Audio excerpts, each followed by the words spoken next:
የእንግሊዝ ፕሪሚየር ሊግ 12ኛ ሳምንት ላይ ተደርሷል።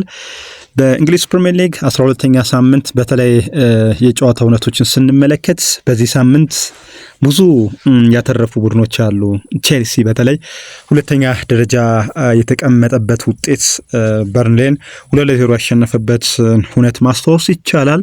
ሌላኛው ግን የሰሜን ለንደን ደርቢ የነበረው አርሰናል ከቶትንሃም ያደረጉት የኤሚሬትስ ጨዋታን ብዙ በሳምንቱ ላይ ትልቅ ድራማዊ ትዕይንቶች ወይም የእንግሊዝ ፕሪሚየር ሊግን የቀጣይ ጉዞን ወደ ላቀ ደረጃ ለአርሰናሎች ያደረሰ ውጤትን አስመዝግቧል። መድፈኞቹ ትናንትና 4-1 በሆነ ውጤት ነው ቶትንሃምን ያሸነፉት። በ12ኛ ሳምንት የእንግሊዝ ፕሪሚየር ሊግ ጨዋታ በተለይ ትሮሳርድ፣ ኤቨሬቺዜ በመጀመሪያ የአርሰናል የዘንድሮ የውድድር ዓመት በመጀመሪያ የውድድር ዓመቱ ላይ 3 ጎሎችን አስቆጥረዋል። ይህም በ198 የሁለቱ ቡድኖች የእርስ በርስ ግንኙነት 4ኛው ተጫዋች ሆኗል፣ ሃትሪክ በመስራት ማለት ነው። ይህ በ47 ዓመት ታሪክ እንኳን ያልተሰራ ነው። እንደነ ቴሪ ዳንኤል ኦኖሪ፣ ቴዲ ሼሪንግሃም በርካታ ኮከብ አጥቂዎች እነ ዴኒስ ቤርካምፕ ያልሰሩትን ታሪክ ነው ኤቨሬቺዜ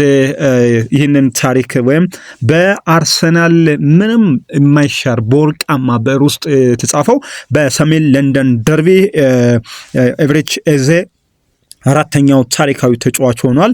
በሰሜን ለንደን ደርቢ ያው በአርሰናል በኩል 3 ናቸው፣ በቶትናም በኩል 1 ተጫዋች ብቻ ነው ሃትሪክ የሰራ ያለው። ስለዚህ ሌላኛው የአርሰናል ተጫዋች በመሆን ታሪክ አጽፏል። ኤቨሬቺዜ ከጨዋታው በፊት መነጋገሪያ አጀንዳ ነበረ። በተለይ የቀድሞ አሰልጣኙ ቶማስ ፍራንክ የሰጡት አስተያየት ኤቨሬቺዜን እንዴት ነው የሚያዩት? በተለይ ስለ ኤቨሬቺዜ ጥያቄ ተነስቶላቸው ነበር። ኤቨሬቺዜ ማን ነው ሲሉ ነበረ እንግዲህ በለበጣ የተናገሩ ኤቨሬቺዜን ያውቁታል። አብረው በእንግሊዝ ፕሪሚየር ሊግ ብዙ ዓመታት ቆይተዋል። ምንም እንኳን አብረው ባይሰሩም በእንግሊዝ ፕሪሚየር ሊግ በደንብ የሚያውቁት ተጫዋች ነው ኤቨሬቺዜ። ነገር ግን አላውቀውም ብለው ነበረ። አላውቀውም ያሉበት ዋነኛ ምክንያት አቂሞበታል። ያቂሙበት ደግሞ በክረምት የዝውውር መስኮት ላይ ኤቨሬቺዜ ለቶትንሃም ሙሉ በሙሉ መፈረሙም ይፋ ማድረግ ብቻ ነው የሚቀራቸው የነበረው ቶትንሃም። ነገር ግን ፊርማውን የመጨረሻ ፊርማውን ከማረጋገጥ በፊት ኤቨሬቺዜ ለሚኬል አርቴታ ደውሎ በቃ እኔ ለቶትንሃም ልፈርም ነው ምን ትላላችሁ ብሎ ነው ለመጨረሻ ለሚኬል አርቴታ ደውሎ ስልክ ወይም ከደወለ ካነጋገረው በኋላ መጨረሻም የአርሰናል የቦርድ አመራሮች የካሃቨርስ መጎዳትን ተከትሎ ኤቨሬቺዜ መምጣት አለበት በማለት በመወሰናቸው ኤቨሬቺዜ ወደ መድፎ ቤት ሊመጣ ችሏል። እዛው ከሰሜን ለንደን ሊገባ ጫፍ ደርሶ አሁን በክረምት የዝውውር መስኮት ላይ በወቅቱ በመጨረሻ በጥቂት ማለት ነው መጨረሻ ፊርማ ማኖር እየቀረው ወደ አርሰናል ገብቷል። ይህ ያበሽቃቸዋል። ይህ የቶትናም ደጋፊን እጅግ የሚያበሽቅ ነው። የቶትናም አመራር የቶትናም አሰልጣኝ ሆኖ እንዲህ የማይበሽቅ ይኖራል ተብሎ አይጠበቅም። ይህም ነው ያበሽቃቸው። አንደኛውም ያቄሙበት ኤቨሬቺዜ ላይ ይህኛው ምክንያት ነው።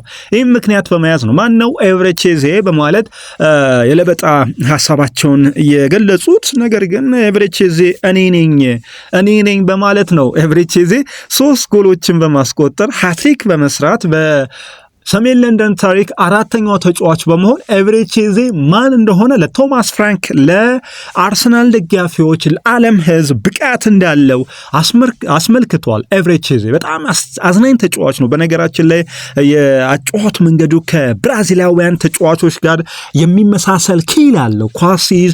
ኳሶችን ድሪብል የሚያደርግበት መንገድ፣ በሁለት እግሮቹ የመጫወት ብቃት እንዲሁም ከርቀት የመሞከር ታለንት ያለው ተጫዋች ነው። ልዩ ተሰጥኦ ያለው ተጫዋች ነው ኤቨሬቺዜ። አምና አርሰናል ከርቀት ከማይሞክሩ ቡድኖች መካከል 16ኛ ደረጃ ነበር። ዘንድሮ ግን ኤቨሬቺዜ ይህንን ጥራት ከፍ አድርጓል። ይህም በትናንትናው ዕለትም ድንቅ ኳሶችን ሲሞክር ተመልክተናል።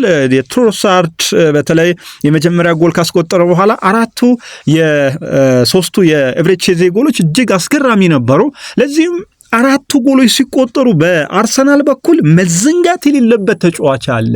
ብዙዎቻችን ሜዳ ላይ ሲሮጥ ላናየው እንችላለን። በአይምሮ እግር ኳስን ከሚጫወቱ የአርሰናል ተጫዋቾች መካከል ጉልበትን ሳይጠቀሙ ማለት ነው አንደኛው ሚኬል ሜሪኖ ነው። ሚኬል ሜሪኖ ለጎል የሚሆን ኳስ አመቻችቶ ያቀብላል። እንዲሁም የቡድን ጓደኞቹ ቦታ እንዲያገኙ የተቃራኒ ቡድን ተጫዋቾች ቦታ እንዲከፍቱ ወይም አቋቋማቸው እንዲዛነፍ በጣም ትልቅ ሚና ሲጫወት የነበረ የአርሰናል ድንቁ ተጫዋች ነው። በርካታ ተጫዋቾችን በአርሰናል በኩል ማንሳት ይቻላል። ነገር ግን ሚኬል ሜሪኖ ብቃት እጅግ የሚያስገርም ነበረ። ትናንትና አርሰናል ይህን ጨዋታ 4-1 በሆነ ውጤት አሸንፏል። አርሰናል ዘንድሮ የውድድር ዓመት በአጠቃላይ በርካታ ታሪኮችን ነው ያጻፈ ያለው 18 ጨዋታዎችን ነው በሁሉም የውድድር መድረክ ላይ ያከናወነው። አርሰናል የዘንድሮ የውድድር ዓመትን ሳንጨምር በአጠቃላይ ከቢግ ሲክስ ጋር ወይም ከምርጥ 6 ውስጥ የእንግሊዝ ቢግ ሲክስ ነው የሚሏቸው 6 ውስጥ ገብቶ የሚያጠናቅቁ ቡድኖች ጋር ካደረጋቸው 28 ጨዋታዎች የተሸነፈው በዘንድሮ የውድድር ዓመት በሊቨርፑል አሁን የደከመው አሁን ብርታቱን ያጣው ሊቨርፑል በዶሚኒክ ሶቦዝ ላይ ድንቅ የሆነች ቅጣት ምት ጎል ነው የተሸነፈው ከ28 የቢግ ሲክስ ቡድኖች ጋር ባደረገው ጨዋታ። ይህ አርሰናል ምን ያህል በዘንድሮ የውድድር ዓመት ላይ ገና ነው 12ኛ ሳምንት ነው ዋንጫ ያነሳል ብሎ መናገር ትንሽ ሊቸግር ይችላል። እስከ ባለፈው ዓመታት በተለይ ሲቲ 23-24 በበላበት ወቅት እስከ 30ኛው ሳምንት አርሰናል ጥሩ ግስጋሴን አድርጎ ነበር። ነገር ግን 8 ሳምንታት በቀሩት የእንግሊዝ ፕሪሚየር ሊግ ውድድር ላይ መሪነቱን ያስረከበበትን የጨዋታ መንገድ ተመልክተናል። እግር ኳስ ነው የሚፈጠረው አይታወቅም። እስከ 12ኛው ሳምንት ባለው አርሰናል ድንቅ ቡድን ነው፣ ጥሩ ቡድን ነው። ሁሉንም የሜዳ ክፍል ስንመለከት በብቃት እየተወጣ ያለ ቡድን ነው። ስለዚህ የመጨረሻውን ደግሞ 38ኛው ሳምንት ግንቦት ላይ የምናየው ጉዳይ ነው። እስካሁን ባለው ግን አርሰናል ዋንጫ የሚበላበት እድል ይኖራል። እንደዚህ አይነት አቋም ማንቸስተር ሲቲ፣ ሊቨርፑል ቢያደርጉ ኖሮ ምንም እንኳን እነዚህ ቡድኖች ዋንጫ ይበላሉ የሚል ግምት ይጠነከረ ሊሆን ይችላል። አርሰናል አሁን በዚህ ሰዓት ምንም ክፍተት የሌለ ድንቅ ቡድን ነው። ነገር ግን አርሰናል ዋንጫ ይበላል ከማለት ይልቅ አይበላም የሚለው ሚዛን ያነሳል። ከአቋም ከብቃት ጋር አይደለም። ይህን ማያያዝ ያለባችሁ የሚነሱ ሀሳቦች አሉ። አርሰናል ዘንድሮ ዋንጫውን ባይበላ ነው የሚገርመን የሚሉ አሉ። በአንጻሩ ደግሞ ዋንጫ ከበላ ነው የሚደንቀን የሚል አስተሳሰብ አለ። አርሰናል ባለፉት ዓመታት ካስመዘገበው ውጤት አንጻር እስከ መጨረሻው ድረስ መጠበቅ አለበት ነው። ስለዚህ እያንዳንዱን ጨዋታ የሚኬል አርቴታ ልጆች እየሰጡት ያለው የጨዋታ ትኩረት በቀጣይ መጨረሻቸውን ወደ ዋንጫ እንዲያደርጉ ያስጉዛቸዋል። ሌላ ዛሬ መግቢያችንን እናደርገው ብዬ ነው።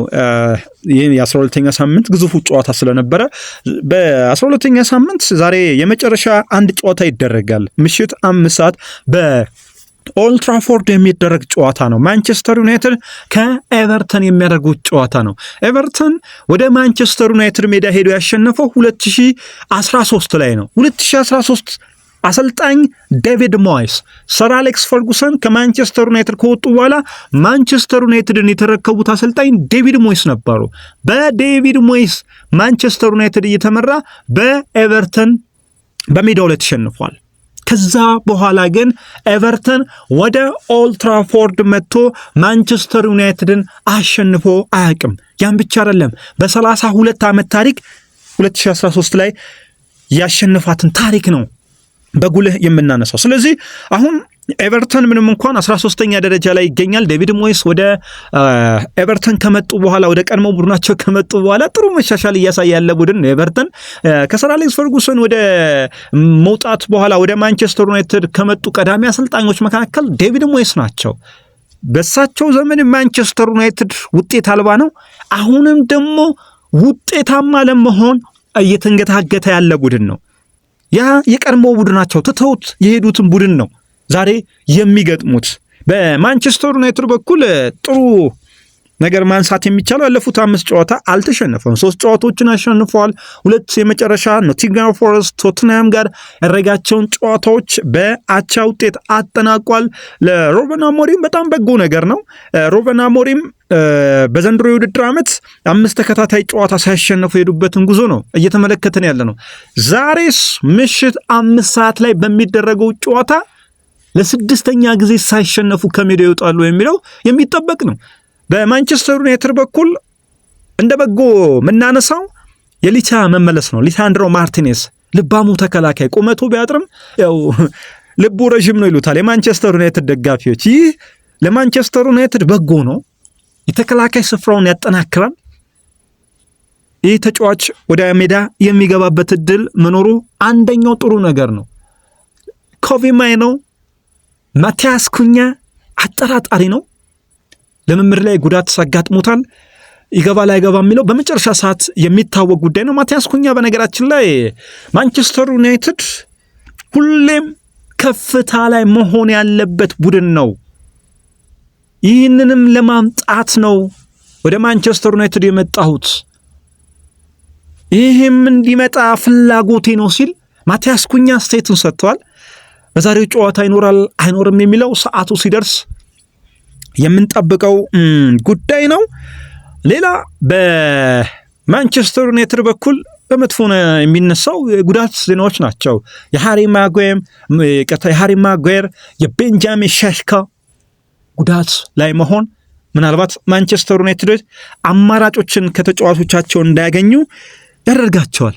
ከዛ ውጪ ግን ማንቸስተር ዩናይትድ በጥሩ መንገድ ላይ ሆኖ የሚያደርገው የምሽት ጨዋታ ነው።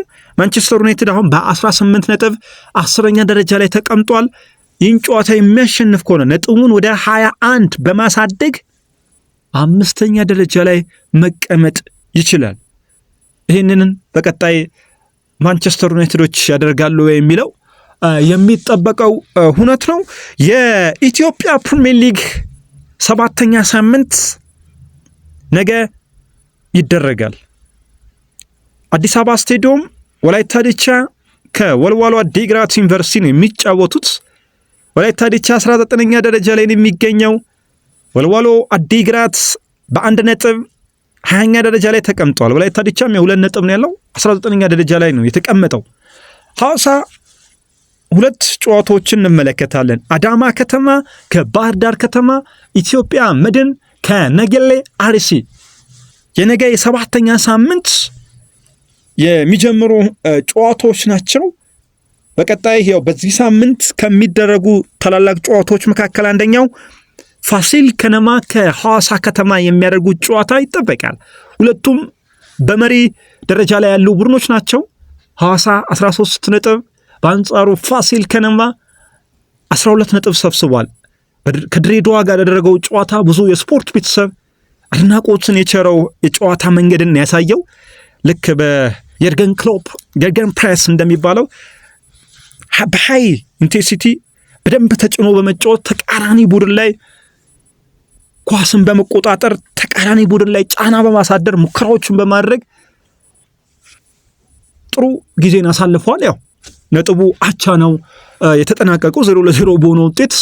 በተለይ 70 ደቂቃ ፋሲል ከነማ በጥሩ መንገድ ጨዋታውን ተቆጣጥሮ በሃይ ፕሬስ ልክ የርገን ፕሬስ እንደሚባለው ማለት ነው በዛ መንገድ በመጫወት በ6ኛው ሳምንት ጥሩ ለተመልካች ገለልተኛ ለሆነ ተመልካች አዝናኝ ጨዋታ ያስመለከቱ ቡድኖች ናቸው። ምንም እንኳን ነጥብ ሙሉ ነጥብ ወይም ማሸነፍ ባይችሉም ሁለቱም ቡድኖች አዝናኝ ሁነትን ተመልክተናል። 2-2 የሚጠናቀቁ ጨዋታዎች አዝናኝ ሳይሆኑ የተመለከትናቸው በርካታ ጨዋታዎች ማንሳት ይቻላል። በኢትዮጵያ ፕሪሚየር ሊግ አዝናኝነቱ እንብዛም ነው ለተመልካች። ነገር ግን ያው 0-0 የተጠናቀቀው የፋሲልና የድሬዳዋ ከነማ ጨዋታ በብዙ መንገድ አዝናኝነቱ ከፍ ያለ ነበረ።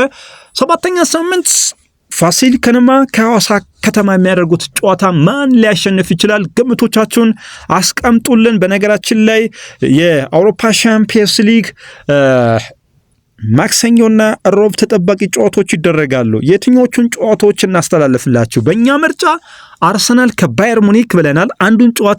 አንደኛውን ጨዋታ ግን እናንተ ብትመርጡ ብለን እድሉን ሰጥተናል። ዛሬ ምሽት ከሰዓታት በኋላ የሚደረገውን የማንቸስተር ዩናይትድ እና የኤቨርተንን ጨዋታ በቀጥታ ወደ እናንተ የምናቀርብላችሁ ይሆናል። ቤቱን ላይክ፣ ሼር፣ ሰብስክራይብ አድርጉ። በያላችሁበት ጤና ይስጥልን። መልካም ጊዜ ይሆንላችሁ።